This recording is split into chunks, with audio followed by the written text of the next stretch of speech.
คนนี้ชื่อน้องสาวนุ้ยค่ะเป็นเจ้าลูกเจ้าของร้านที่นี่ค่ะนั่งบนโต๊ะเลยเนี่ยโต๊ะหน้าบ้านคุมเกะตังอยู่ตอนนี้กำลังนอนเฝ้าอยู่ใครเข้าใกล้ไม่ได้เกะตังสาวนุ้ยคุมอยู่กำลังนอนมองเกะตังอยู่ดูสิหน้าตาสวยสดงดงามเลยสาวนุ้ยสาวสวยแห่งคลินิกรักษาสัตว์ด่านใหญ่ค่ะขอบคุณมากค่ะสวัสดีค่ะอันนี้เป็นครีมทาขนสุนัขหลังอาบน้ำให้ขนนุ่มสลวยแบบนี้เลยค่ะดูชัดๆนะคะ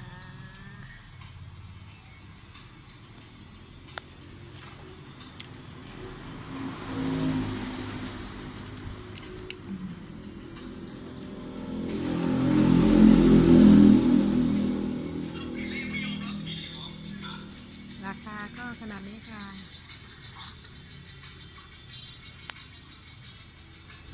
ขอบคุณมากนะคะที่เข้ามาดูค่ะขอบคุณค่ะ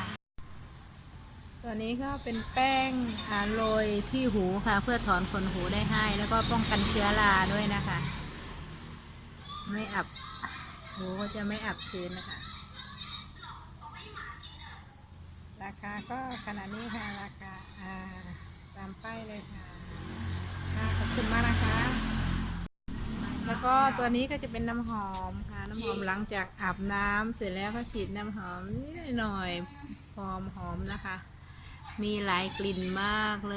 ยราคาก็ขนาดนี้ค่ะ